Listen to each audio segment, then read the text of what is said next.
I am part of the All My Relations working group that is hosting this, and we have also an Almont group. We've learned from the diocese, and we have a group called Mississippi Mills All My Relations, which is dedicated to reconciliatory activities, let's say it like that. And so I'm just going to briefly mention that this is our other presenter, Irene Barlow, and she's going to speak soon. And the faster I speak, the sooner you get to hear what she's got to say. And our format is also going to be that we are going to give everyone a chance to have something to say, also in terms of a kind of a talking circle at the end. Hi, Gada. Find a favorite seat here. Sorry, we had to wait for the elevator. Yes. Lots of space over here. Gada, do you want to be up here in terms of hearing? Yes, I do. Might have saved this for Gada. So I want to, just as we're beginning and we're getting ourselves organized, I want to say all those kinds of things we say at the beginning, like bathrooms are just outside the door in that way, in that direction. As I said, we want to be finished for noon for lunch. Let me see. Oh, the video guy will be here, and here he is. And what that means, if you don't want to be on video and potentially show up on the Anglican Church of Canada cross, maybe, you know, this will even be on the Anglican Church of Canada, Cross Canada, online. If you don't want to just happen to be there in that picture, go sit over in those chairs over there, okay? Or if you really want to be in the video for sure, get up here with us. We've got examples of some of the things some of the resources at the back, some books that I brought. And there's one book that is for sale, and it's in the basket. It's $5. This is from Kairos. This is excellent. You can actually also download it online if you want to. And it's full of resources and full of material. So I encourage you to take it home. It's well worth that. But I also encourage you, if you do take it home, pay $5. Let me see. So I think that's about it. So what I want to say is a little bit more about, I want everybody to turn to the back of their handout. You know, you give people a handout. What do? We read it all. I want you to turn to the last page of your handout, and the very back page. And this is what I'm mostly going to talk about. Where I want to start is actually with the very bottom part of this back page. And Melanie really talked on this and kind of helped us understand this, or help us kind of get in touch with this. Part of the process of reconciliation, and I think we can tell from what Melanie said, it takes courage and compassion. And it can be quite painful, because we start hearing things we had no idea. People say that all the time. I had no idea. That wasn't in the history I learned. I just can't believe those things happened, but you know, we have to believe them happened because they did happen, and as Melanie said, even more things happen than what we hear and see and the material that's available. So I saw this quote, and I thought it really kind of helped us think about that. And it's from Matthew Fox. Facing the darkness, admitting the pain, allowing the pain to be is never easy. This is why courage, big-heartedness, is the most essential virtue on the spiritual journey. Have insight into pain, enter into it, befriend it. Pain is meant to give us energy. Pain is the most legitimate school for compassion. We open our heart to listen. Some of the things we hear are going to be hurtful to hear, and hurtful for the person who's sharing with us. And how we can join with them is to listen and to care and let ourselves pass through that hurt. And then Louise, the other quote right at the bottom of that, Louise Bernice Half, who is a Cree woman from Saskatchewan. She was a Saskatchewan provincial poet. She's written 4 or 5 books of poetry, beautiful poetry, all based basically on surviving residential school based on her as a survivor, her family, her friends, and so on. It's wonderful. And there's an example over there under the long banner that fell down. One of the books I bought. One of the things she says, it is the lessons in our mistakes that teach us so much more about how rich life can be. So the other things I want to say is, you can see on this getting started, one of the things is know yourself. And what I realized, and know yourself, like, who are you? Where are you in this picture? Where were you in 1763, the Royal Proclamation? Where was your family? Where were your roots? You know, where were you when the Indian Act was enacted, which I think is something like 1881? Where were you? Where were your roots? Where was your family? Were they still somewhere over there, waiting to get over here for opportunity? In my family, I'm actually the 7th generation person to be here in Ontario. We came to Ontario. We were boat people. We were English and Irish. Great combination. They don't like each other, but they seem to intermarry. And it's really helpful to me. It's really grounding for me to know that. I know that my great-grandfather was the first deed holder in Grey County, which is near Meaford. So you know what that means? That means there were some Indigenous people, like the Saugeen people, the Ojibwe people, other people, the Huron people, who weren't there anymore. Because guess what? My family, the Elliots, it was their land. And then, of course, you clear it, and there goes all the trees, and then you farm it. And some of that land you farm, you find out that, gee, that was a mistake. And now we've got erosion and runoff and you know, anyway, I'm not going to go there. But it's good to know what your family story is so you can just be in it. And but don't get stuck in it, because that's the other thing. One of the other things is be positive. Don't get stuck in feeling bad. Don't get stuck in, because lots of us, you know, some of us get stuck in guilt. And wait a second, how do you participate in, you know, in a conversation? How do you learn if you are focusing on the negative? So find ways to get through it, to be positive, to find the good stories. One of the things I want to talk about and say in my remaining, how many do I have? Like 1.5 minutes, right? Yes. I want to jump us. Thank you. She's so polite. You notice? She agrees with everything I say. Page 3. So when we talk about resources, there's 5 pages of resources here. These are all things that I think are useful. When we started in Almont last year, we had no resources. All we all knew was 2 of us had heard Murray Sinclair speak. The rest of us all knew we needed to do something, we didn't know what. And we didn't know how. We didn't know any Indigenous people. We didn't know where they were. We couldn't find any books to read. We didn't, you know.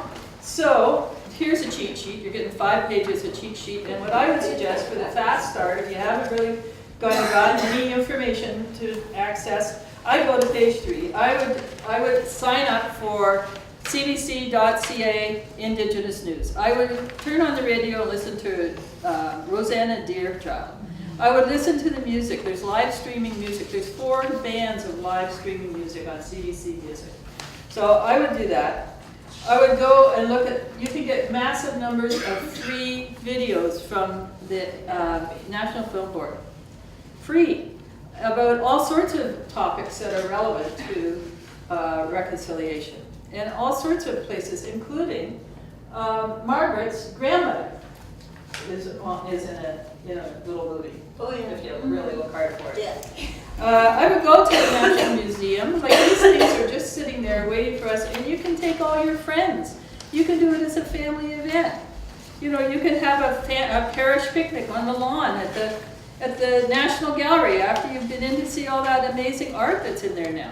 And the other thing I would say is on page 4, and I would say social networking, and the information is here, how to plug into Right Relations Network.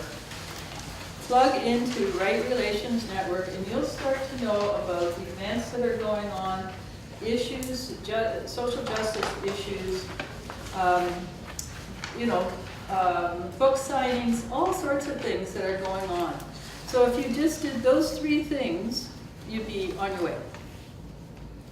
And I think that's my segue to Irene. So you could be on your way.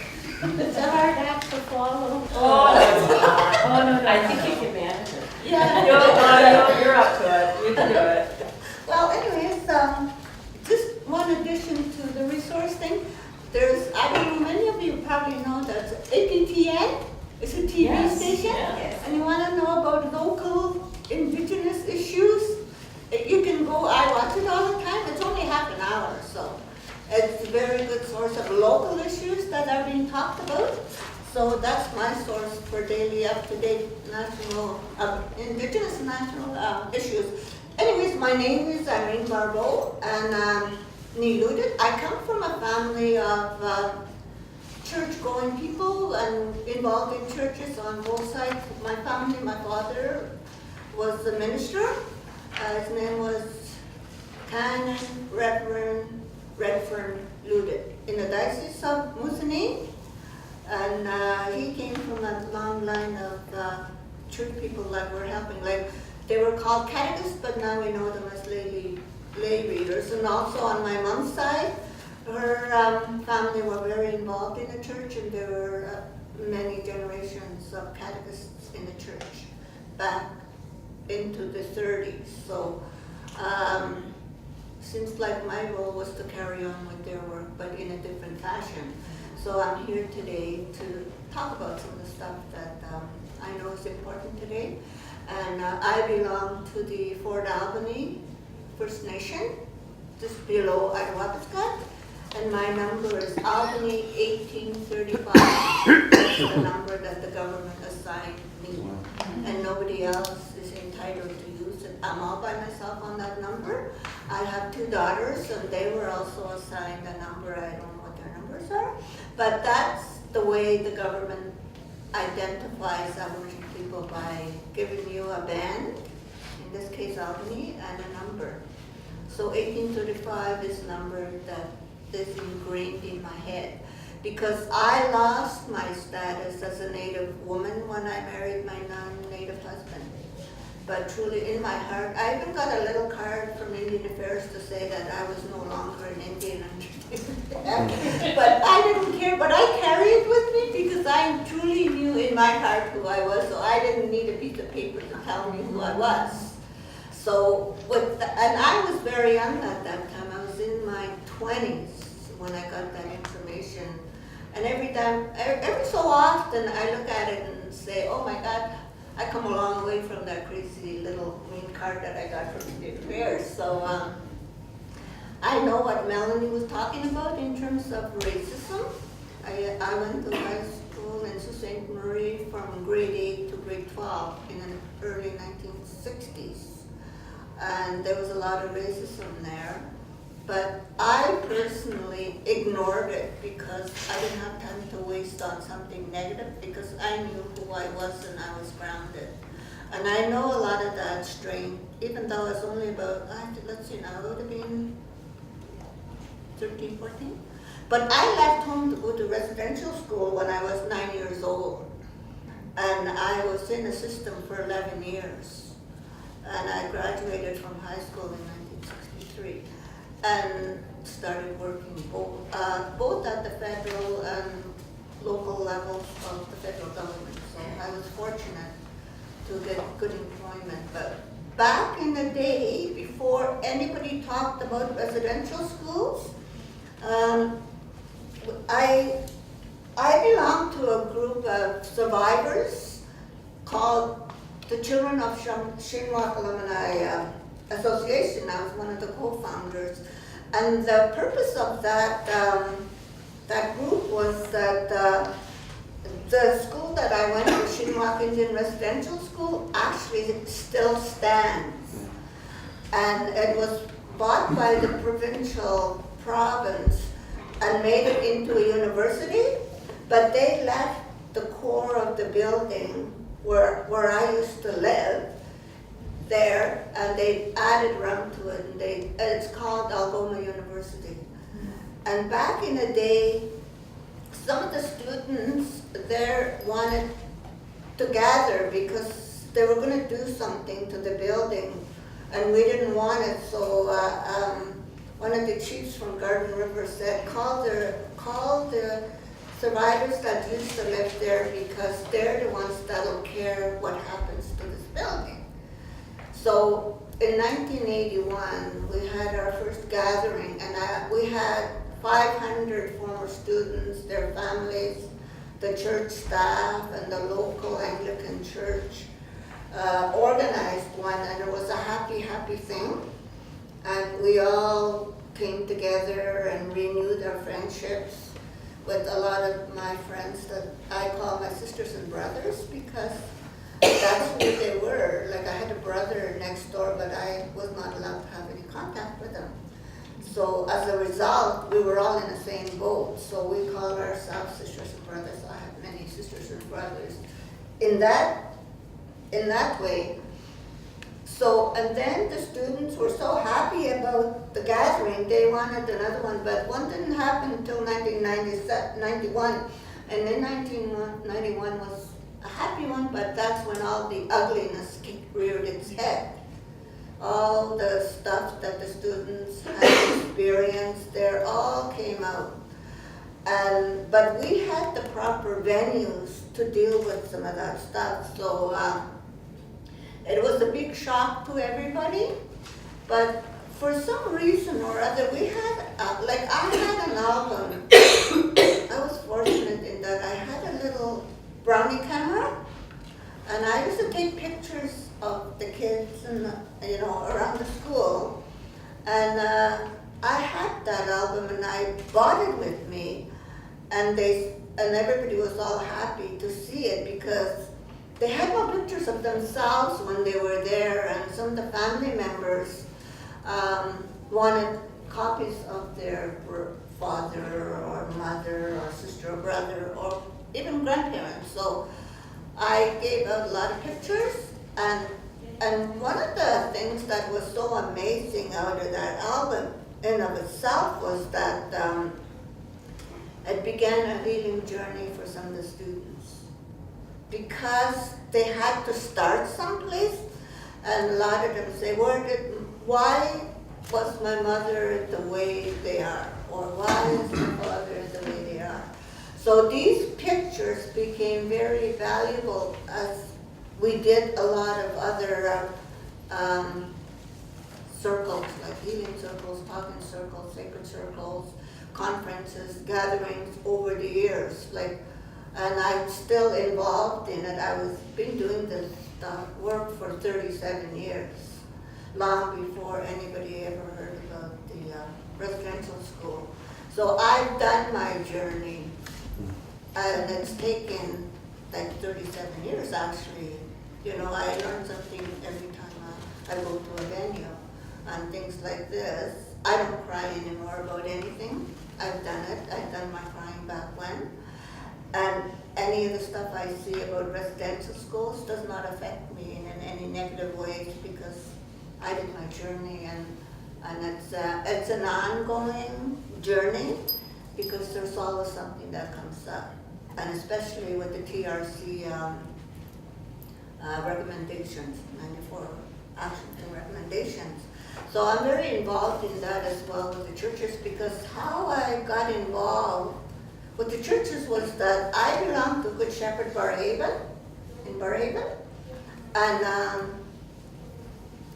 I knew that the churches, well, my parish was struggling anyways. They wanted to do something back in 2005. So my rector at the time had known that I was a survivor, but I was not ready to talk about it. I was in no physical or mental shape to talk about it, because I still needed to deal with some stuff.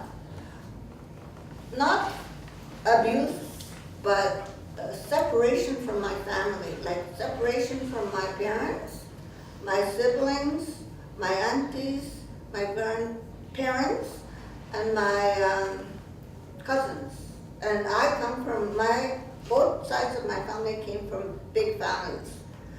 And And we were very close before I went away, so I had to learn how to reconnect with them.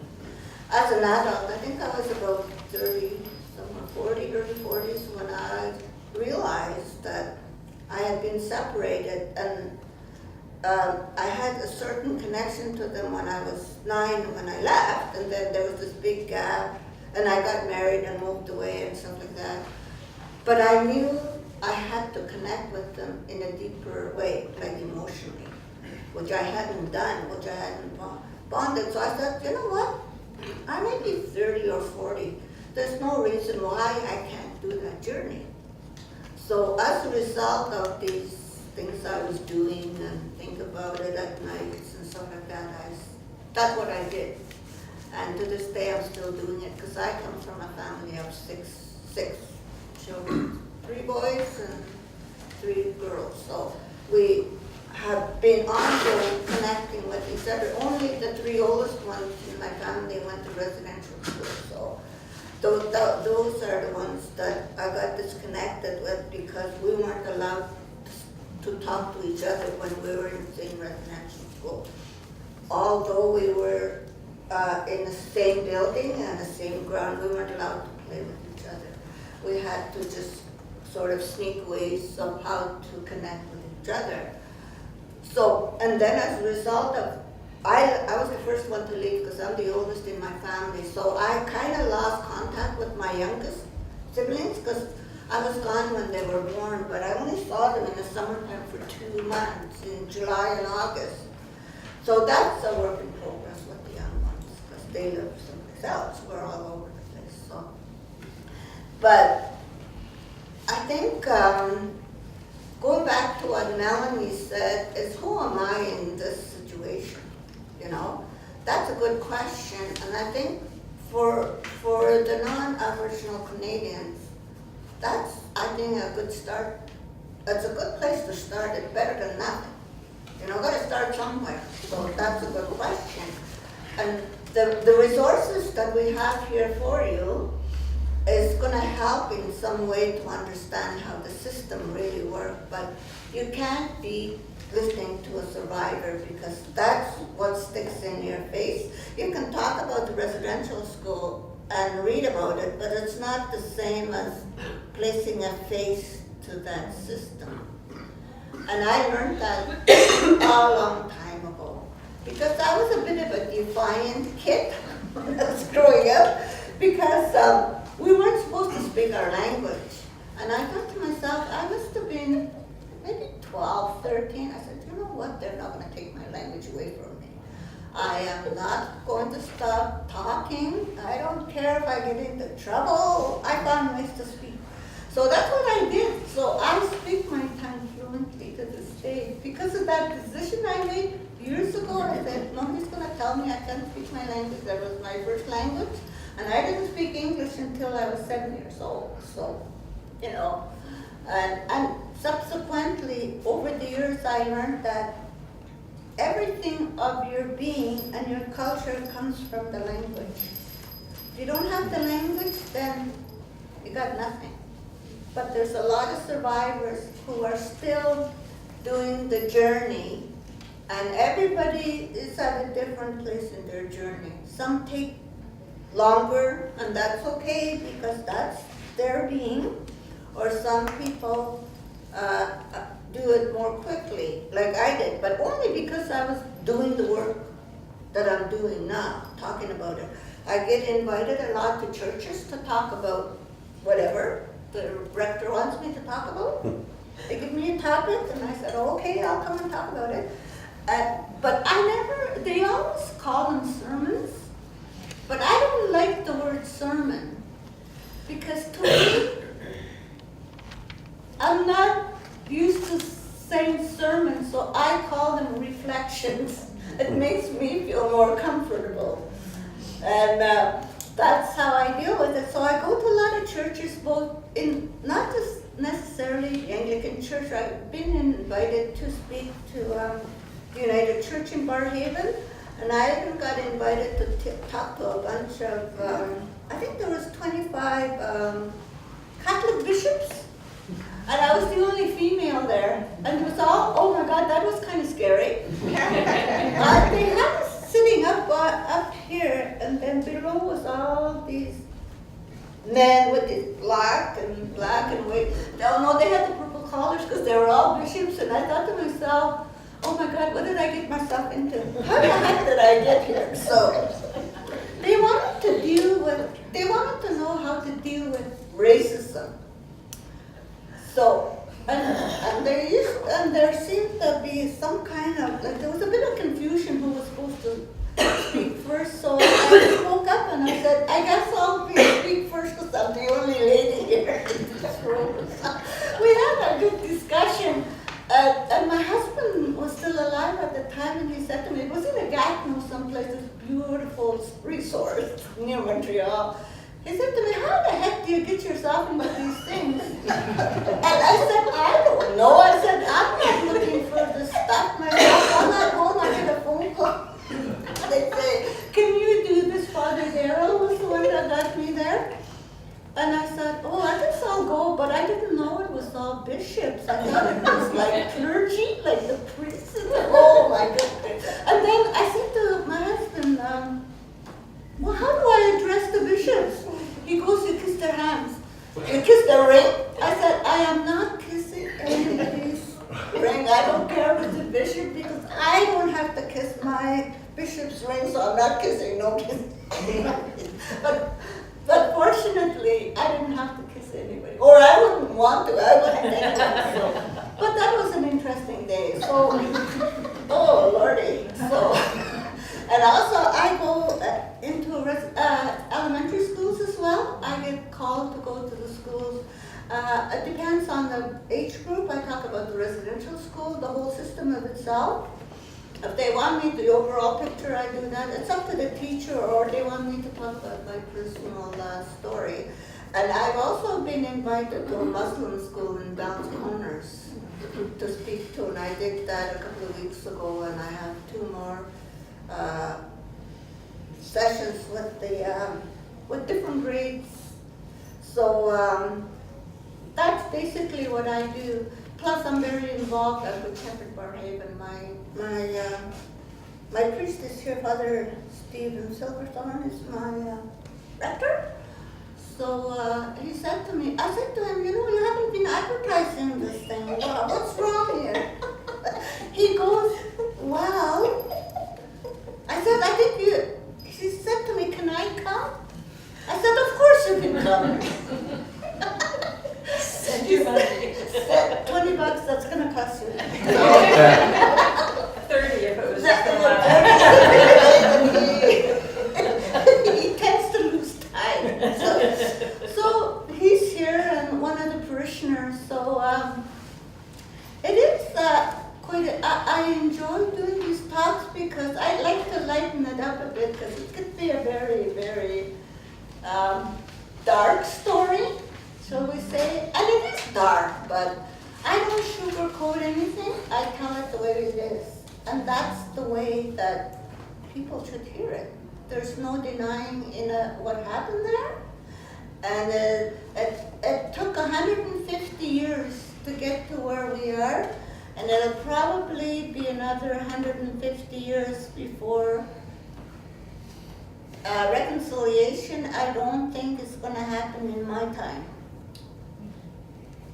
I truly know that because how it worked for me was I had to do a lot of forgiving and a lot of praying before I could start to reconcile with the system and the church. Even though my father was a clergy, and he went also to a residential school in the early 1930s. So, and I thought to myself, like, growing up, I saw my father practice the words. He walked the talk from the Bible. And I thought, well, how better example can that be to a child to see? And my father never gave us lectures about things because of his position. He never said you have to act like this and this and that, and you gotta do this and that, and all. He never did that. He let us make our mistakes, and we learn from that. So, and I'm very thankful for him for it, because otherwise I wouldn't be where I am today.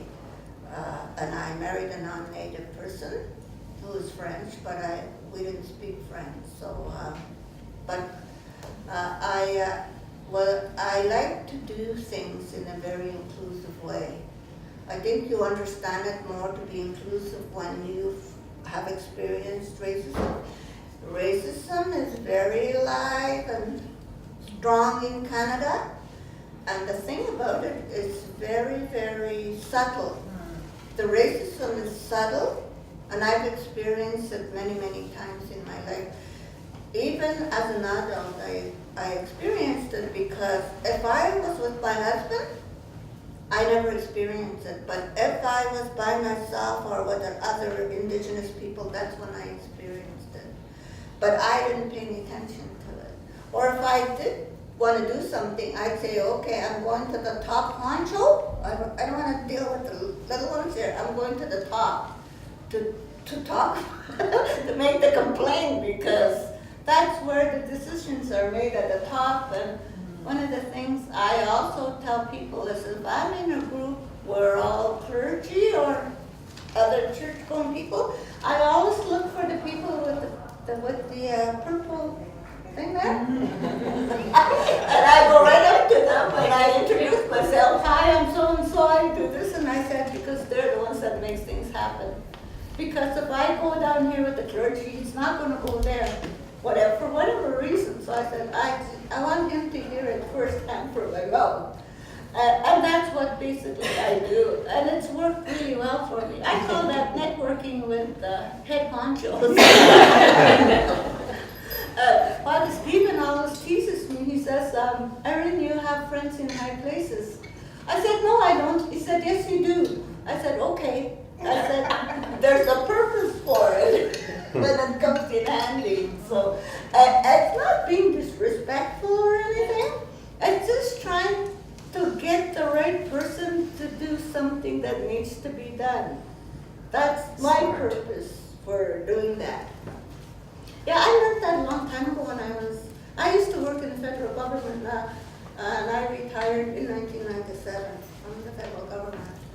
Aboriginal Affairs, I don't know what they call it now, it's had many, many names. So Two departments now. Yeah, 2 departments. It was all one department when I was there. So I learned a lot of stuff working within the system, and I tried to believe that I made some difference from within, in terms of Aboriginal issues. So I feel good about that, because I think sometimes it's very difficult to work in a system where they say this is being done like this forever, or we can't do that. And my question would be, well, when was it? And then usually like in 1940 or 1950, I said, maybe it's time to change it. You know, times have changed. Now we need to change or with the times. And I knew that you can change a policy at the stroke of a pen. and they did change some policies, you know. I figured if I don't ask, what is, you can either ask or not. I used to ask all the time or make a noise. But in a respectful way, not to be mean or anything. I didn't, I wasn't mean or anything like that. I just brought it up at the appropriate venue and it got done, So, and I'm trying to do the same with the churches. And it's coming, they appreciate it. I usually tell Bishop John that I'm a thorn in his side. And he says, oh no, you're not. I said, okay, you're so kind. Yeah. So that's what I do, and that's probably what I'll be doing as long as I can do it.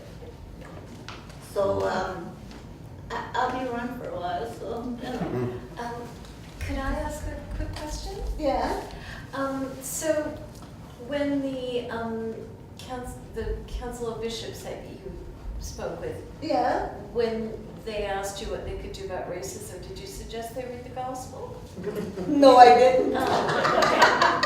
I just wondered why they would need to ask that question, but yeah, so what did you tell them? I told them that go back to your diocese and talk to your, the priests, and then find out what kind of racism you have. There's different kinds of racism, and go and deal with it. Because I said, I can't give you a template of how to do it, because every situation is different in different parts of the country. So I said, that's a good place to start. But they didn't say anything, so I don't know if they ever did anything. So it's a work in progress.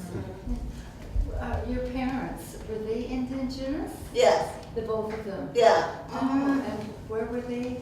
My father came from Albany, just below Ottawa, the reserve, and my mother came from the Quebec side. It was called East Main. It's a little reserve, it's still there. And my father, when he went to residential school, he lost all his culture because he left when he was 9 and he didn't come back until he was 25. So he lost his language and everything, his culture. And when he came back to Fort Albany, his mother didn't recognize him because he was a full-grown minister. And then he got sent to a little place called Old Factory, and that's where he met my mother. He used to do English classes in a tent in the summertime, and some students would go and learn English. So my mother was one of them, and he always used to talk about this. My mother used to get mad at him where he would say, well, I was teaching English. This beautiful young lady with the long black hair and the whitest teeth in the world, and he said that's how he met my mother. But and then she worked at the rectory, and we used to teach him that he married his maid and all that stuff. But that's basically what happened. And my mother, who only had grade 3, taught my father how to regain his language and his culture, and she taught him how to write and read his Slavic. So my father did all the services in Cree and spoke Cree. So your parents were full-blooded? Pardon me? Were your parents full-blooded? Yes. They were? Both of them. So then you're full-blooded? Yes. Well, that's very rare now, isn't it? Yes. Very rare. Yeah. Wow, isn't that interesting? Yeah, so that's my history. And then I think we have time for a few. Irene, can I ask you one more question about? Yes. And feel free to say no. Did you ever have a chance to talk to your parents about how they felt about you going to residential school, since your dad had already gone? No, I grew up in an era where you didn't question your parents.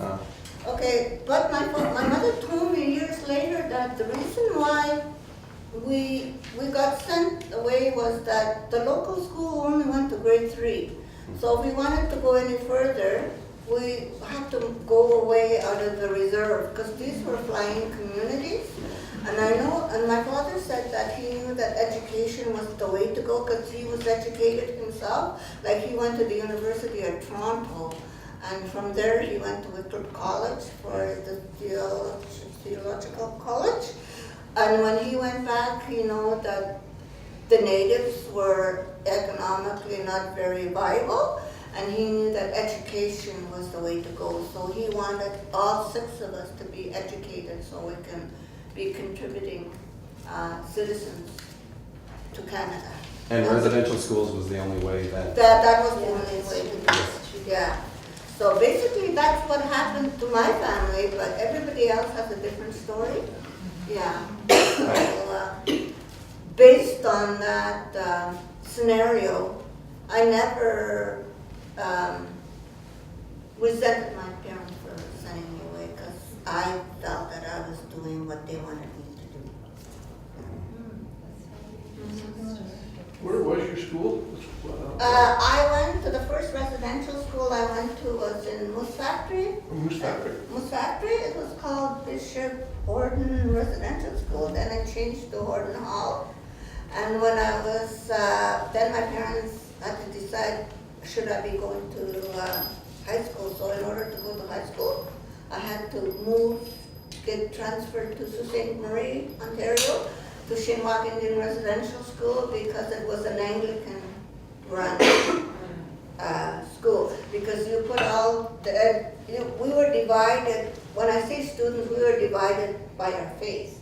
If you were Anglican, you went to an Anglican church. If you were a Roman Catholic, they sent you to a Roman Catholic school. That's how the government divided the students up. Yeah.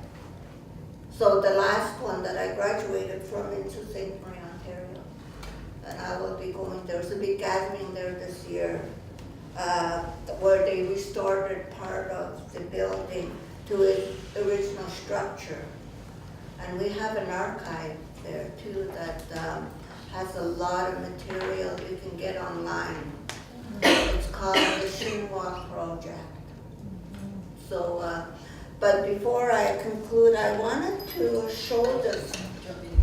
Yeah, would you get it from me, please? Maybe I can hold it up a bit. I can hold it if you want. Oh yeah, okay. This is a picture that was given to me about 5-10 years ago for my work in working with the residential school students. And this, I don't know if you can tell, like all of these people have white hair, and that denotes me as well. And this denotes the fact that even though we're old, we're still trying to go back to our culture. Some of these people look kind of lost because they're looking for part of their culture. And some of them are sitting and, being confused, but they're on their way back to their culture and language. This was given to me in 2000 and Shirley's our backup. yeah. So this is, like, I don't expect anything for what I do, but that was decided by my colleagues. So I was really, when you get things from your colleagues, it's a very, you appreciate it more because your colleagues gave it to you for a good reason. I'm gonna share what Dr. Khan said. Yeah. And this is, it said, bring the people, remember I talked about, bring the people together, let them gather and they will know what to do. Dr. Daniel Escar Pine, Shinwak, and he made this statement in 1979, and 2 years later we had our first gathering in Sault Ste. Marie. And we work very closely with the university because it's our goal as survivors was to make the building a cross-cultural institution nationally and internationally and all that. So they do get a lot of people coming there, learning about cross-cultural, and they have native studies there. It's very interesting. It's a small one, but it's doing a lot of work with our help. Like we help them. We tell them basically what to do. And they're very cooperative. It wasn't like that at the beginning. We had a lot of doors slammed in our face, but we kept on going. We didn't take no for an answer because we said to them, this is our home. We're entitled to say what happened to us. We lived here for so many years. We're not going away, so you better. It's best that you cooperate with us. Some kind of a ceremony to dedicate this space in that school? That's happening this summer in August. Oh, okay. Yeah. So it'll be like a desanctifying, Yeah. that this is a space. Yes, yeah. a time It's a space. big event that's happening in a long weekend in August. And where is that located? Sault Ste. Marie, Ontario. Sault Ste. Marie. Yeah. Mhm. So, I guess, We have one more question, if there's one more question, otherwise we can be early for lunch. yeah. Or we could check the resources thing. Yeah. Well, I'm just going back onto resources. I mean, Algonquin has college has set up a new center for sort of Aboriginal studies. Have you had a chance, or is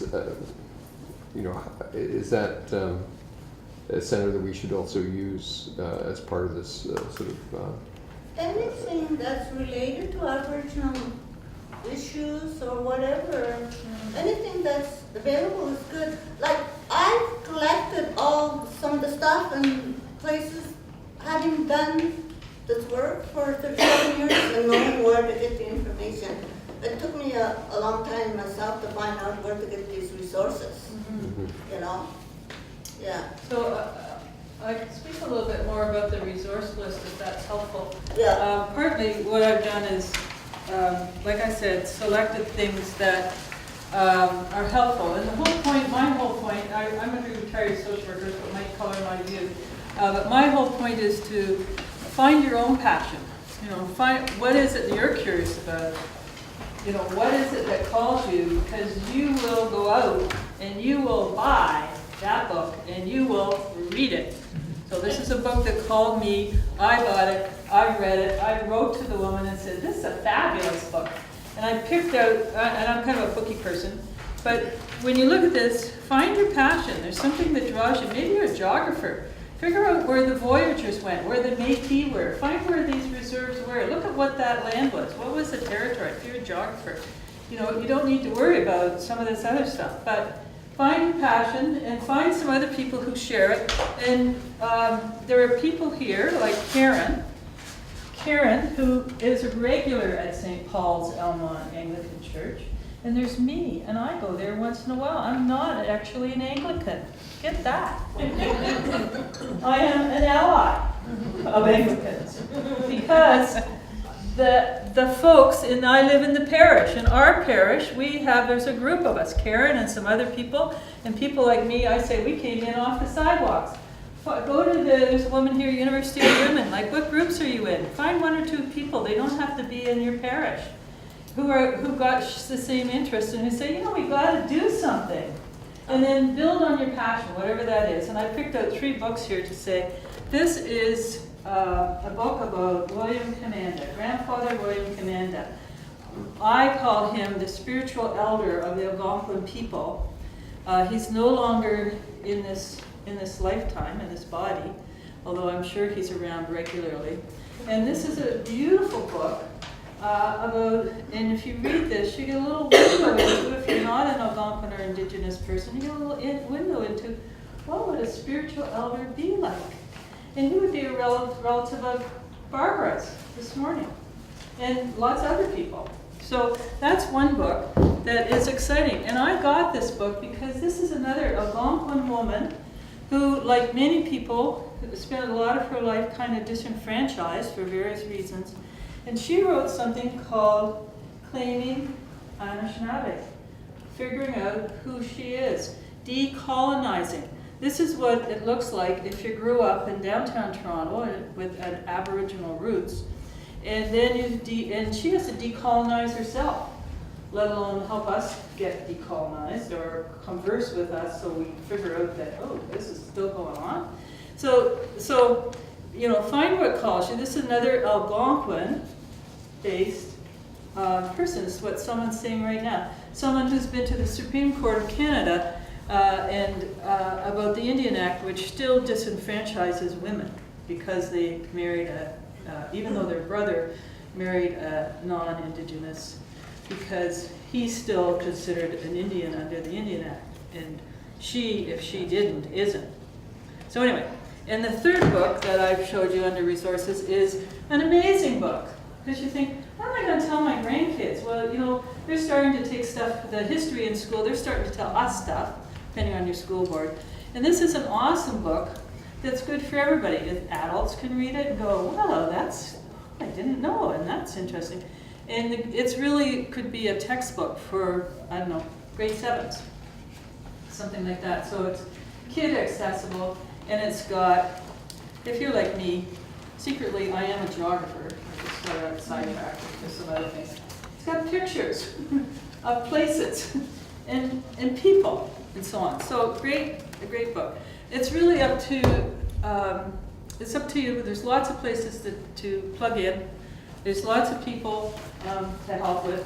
All my relations with the working group, we're around for a long time. in the diocese. We're not good at, we're just actually gathering steam, so we could be resources. Yeah, and we have, yes? There are some other resources too that are from the county that I'm in. They've had an excellent documentation on colonization. If you ever have a chance that your group can get that My documentary. great-grandfather's in it. There you go. They were And then, born in Lanark I County. just saw on Wednesday night another documentary that's just hot off the press. It was a full house of over 100 people, and it's called The Missing Indigenous and Murdered Women. That's just come out. And that Bob Lovelace, who is a professor at Queen's University, offers for free his university course at Algonquin College.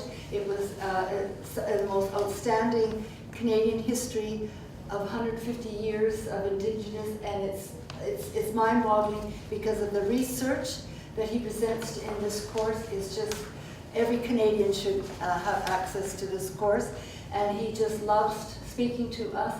He's run 3 of them, and they're sellouts. They can't accommodate enough people. But if you ever have an opportunity to take Bob Lovelace's course, and the University of Calgary, Alberta, also has an Indigenous online course along with the UBC. And then, of course, there's the Kairos blanket exercise. These are viable and right here and now. And some of those are on this list. So, Yeah. you know, What's Bob Lovelace's course again, please? Bob Lovelace. What's the name of his course? It's Canadian Indigenous History 150, And that's Algonquin College in Perth. and it's free. Perth. It's a must. It's an absolute must. Yes, Charlotte? I guess what also just to make a bit of a plug for taking a look at the presentation that's on in the coffee room, because it's a collection of all of the different things that have been going on in the diocese, and you might see a project there that catches your eye that you might think, oh, this is a great idea, I can do this for my parish, and then there's, you know, you can contact that parish, and it sort of helps build the network a little bit and lessons learned and that sort of thing. Great. If anyone's interested, I've been working on collecting a few, I don't have very many, but a few resources around To Spirit Indigenous Canadians. And if that's of interest to you, I have some links and stuff that I can share. I'd like to tell you about meeting some of the artists who are selling their wares on Elgin Street. Anybody who's been on the street knows that over the years they have sold their paintings, just sort of sitting on the cement and putting. And St. John's has an art credo. And so I approached these artists to see if they'd like to participate, and followed up particularly with Donnell. And it was 2 months of talking, seeing if I could interest him. And I went to his home and we discussed it. And he participated and he sold his paintings. So I think it's up to individuals, whatever your interests are, to reach out to individuals so that you build a relationship. Kitty, will you come to our next presentation? Like, you are just a kind, that's just a flicker. But that is the point. Build up your passion. What are you interested in? Find a buddy, get a buddy, whether they're in the parish, the next parish over, or out on the sidewalk, and do something. Learn. We've got a lot to learn. Keep learning. Relate. Repeat. Regroup. Follow your nose. Get up. Get going. Keep going. Yeah, and I just want to close in a prayer. I got this might be appropriate way to end the day for this group anyways, because it's I think it's a beautiful prayer. Now where did I have that? I had it there.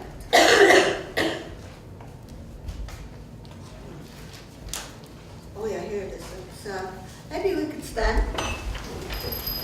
Maybe. It's called the Elder's Meditation of the Day. Grandfather, Great Spirit, once again behold me on earth and learn to hear my feeble voice. You lived first and you are older than all need, older than all prayer. You are the life of all things. Great Spirit, sometimes I don't feel like praying. Sometimes when I have done something wrong, I am ashamed to come to you. And even though you have always been there for me, I sometimes choose to stay away. It is hard for me to understand what all-knowing is. Sometimes it's hard for me to know how much you really care. But I know if I take a few minutes and think about what I know to be true about you, the things change, and I am able to realize your power and your love. Today I start by thinking of you. I'll think about you all the time you have helped and guided in the past. You are life, you are love, you are power, you are desire, you are truth, you are principle, you are intelligence, you are courage. With you, I am everything. Without you, I am nothing. Creator, thank you for allowing me to start my day with you. Amen. Amen. And this is a prayer by Black Elk of the Okalala Sioux from the States.